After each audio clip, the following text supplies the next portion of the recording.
Well, hello, everybody. And I just want to take a few minutes to welcome you to the American Experience and give you a bit of a preview of what you can expect at CVA this year. So, first off, this is United States history and geography, but it's not your traditional history class. Now, unless you had Mr. Solorzano last year, you're probably used to history being a series of unrelated facts, names, places that you really got to memorize and kind of give it back to the teacher on some sort of multiple choice test. Well, that's not what this class is all about. This is an interactive experience to help you understand how the United States came to be the way it is today. And I just want to take a few minutes and introduce you to some of the things you'll be doing this year in this class. So, first thing is a little bit of a trailer. Some of you might have already seen this, but please enjoy.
Now, you might be thinking, well, that looks like Mr. Gaudet's younger brother in there.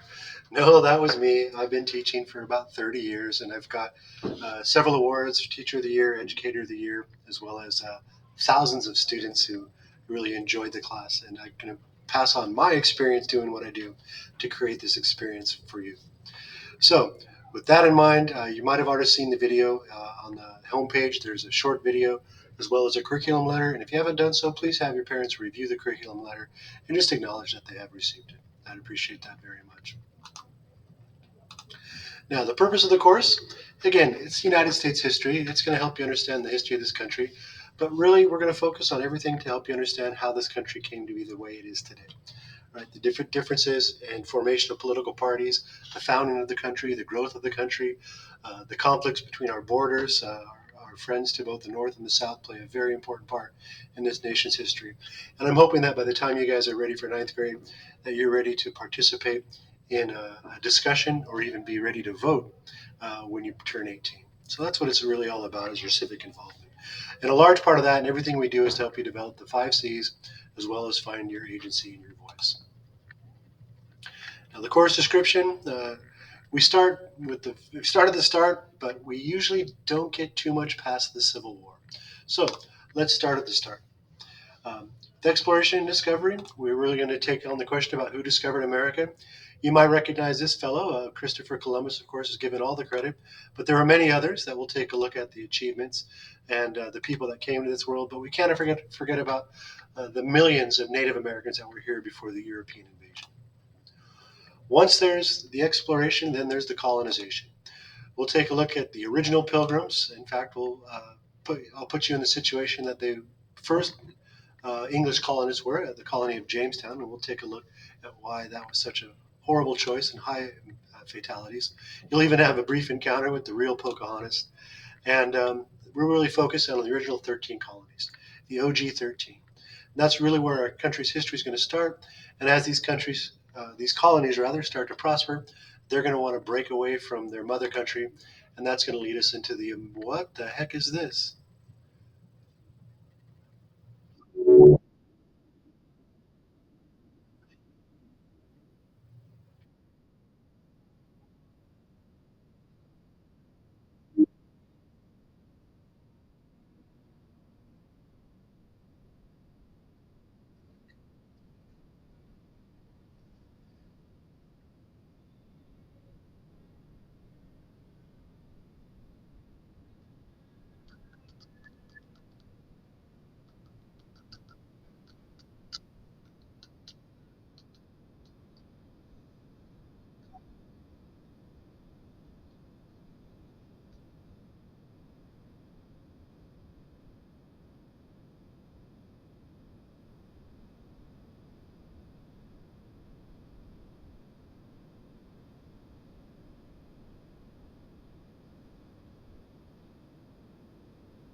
Wow. I apologize, my friends. You were supposed to see a little video on the American Revolution. I've been having some troubles with my computer and my links. Some of my links are going to where you're supposed to go, like the first video that you saw, and some of them are going to like random stuff. That's my daughter, Robin. That's my youngest daughter. She's 19 years old right now. She's a sophomore in college. But that was when she had a loose tooth, and she wanted to get rid of it. She had seen in a cartoon, you tie a piece of string to a doorknob and try that. That didn't work, so she came running in with a couple books and she wanted to try it. So I said, "Hold on, let me get my phone." And like a good father, I filmed it. And I don't know why you're seeing it. You were supposed to see a different video. I apologize. Hopefully, the other links that I have in this presentation will work a little bit better. Either way, the American Revolution is where our class really begins because that's the founding of the nation. That's when the American colonists got upset with the British rule and they declared their independence and they fought to break away. You learn about some of the famous dead guys on dollar bills, some of the American legends like Paul Revere, even if he didn't do what everybody thinks he did. We'll take a look at that. And of course, the battles, the killing, the death, and destruction. But it really is not so much about violence, it's really about one of the most important things ever in American history, if not the history of the world. And that is the Declaration of Independence, where Thomas Jefferson explains the rights that everybody should have and why we should not be governed by a king. And the rest of this class, in fact, the rest of this country's history, is trying to extend these rights of life, liberty, and the pursuit of happiness to everybody, regardless of the color of their skin, or their their gender, or their all the differences that really unite us and make us whole. Now, around the time we're going to be celebrating Thanksgiving, we'll take a look at the Constitution. After the Americans won their independence, they had to create a system of laws to keep it. And that's what the Declaration is all about. And we'll take a look at the way this government works, from the way that laws are made to the way the Supreme Court and President and what they're supposed to do. And being an election year, we should have a pretty good understanding of the presidential election by the time Kamala Harris and Donald Trump face off in November. And we'll also take a look at the Bill of Rights, from gun control all the way through freedom of speech. We'll take a look at some of the freedoms that are very dear to Americans and secured in the Bill of Rights. Now, by the time we come back from our holiday break, you'll be introduced to a concept called manifest destiny. And the second semester is going to be all about the growth of the country, starting with westward expansion and Lewis and Clark traveling off into the unknown, and then the other settlers that will follow. But with this expansion of the American borders and the American dream come the problem of conflict. First conflict will start in northern Mexico at a place called the Alamo. Today it's part of Texas, but this conflict really sets the tone for relations with Mexico up until this day. That battle is going to trigger a full-blown war between the United States and Mexico. And after that war, we will see the nation extend its borders from sea to shining sea, as the famous song goes. So that means California comes into the Union after this war with Mexico. At that point, the United States is going to have to deal with slavery. Now, slavery is part of this country. In fact, the first English colonies came in 1607, and the first African came as slaves in 1619. So from the very beginning, slavery has been a part of this country. The kidnapping, the importation, the forced labor, the inhumane treatment, and we'll take a look at that. From there, one of the last main units we'll have to study in April and May is the greatest test this nation has ever faced. The Civil War is a test to see if a nation born on the idea that people are equal and that liberty is a right for everybody will be tested. And actually, liberty will be expended to the people that were slaves. When Lincoln was elected, the South was scared that he would abolish slavery, and they left the country. And 10,000 battles will be fought by 3 million soldiers, and there'll be 618,000 deaths. Of course, we won't study all of those, but I just want to close this particular section with the whole idea here. Right? 618,000 people will die in a 4-year civil war. That is more people more people died during the Civil War than in all other wars the United States has been involved in combined. So it's huge. And the destruction is crazy. But the Emancipation Proclamation will end the whole issue of slavery, and we'll be able to move on from what the heck this was supposed to be a summary of the Civil War.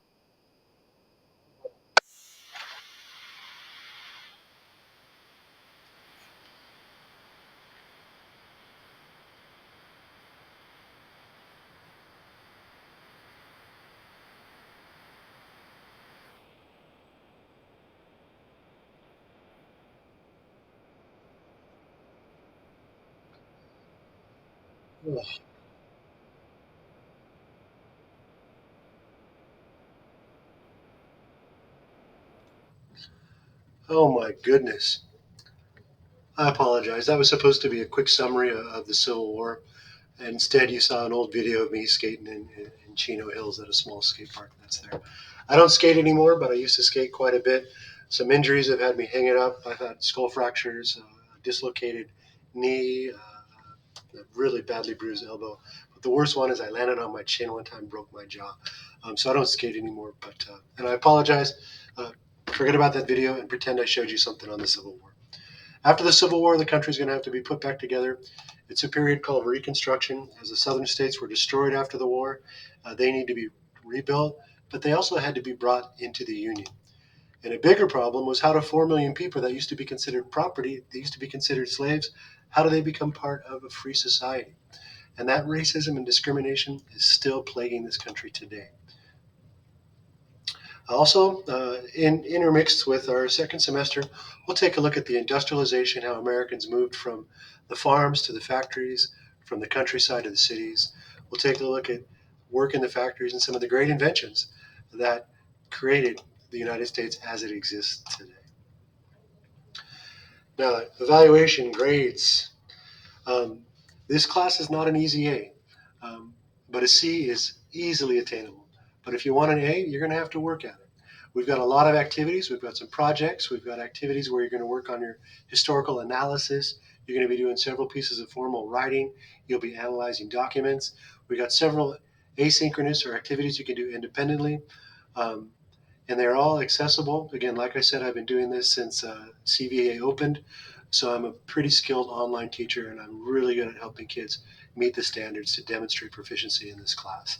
Um, as you know, we have a live class on Thursday, and we have office hours on Tuesday, but I'm always available, and I'm only an email away.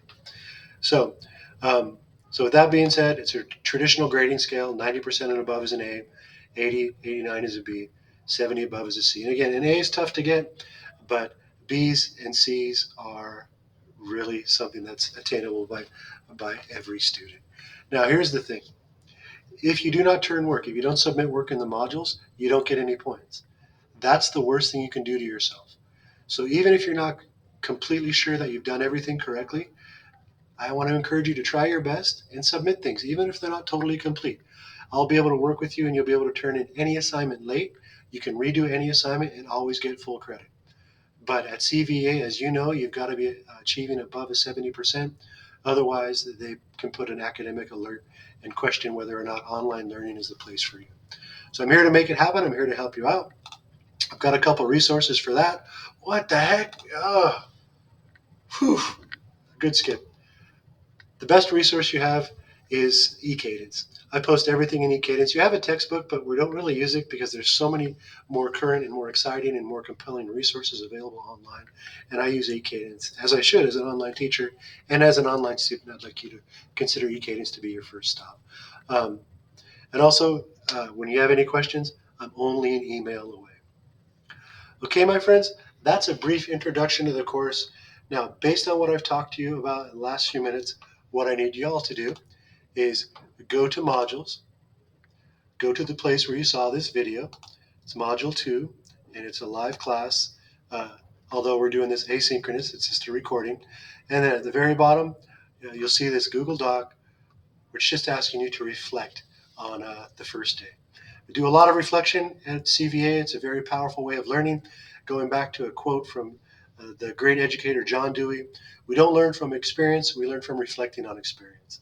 So, 3 simple questions. Please be honest. Tell me what you think. I'm not going to be offended if you don't like history at all. In fact, it was one of my least favorite subjects when I was in school.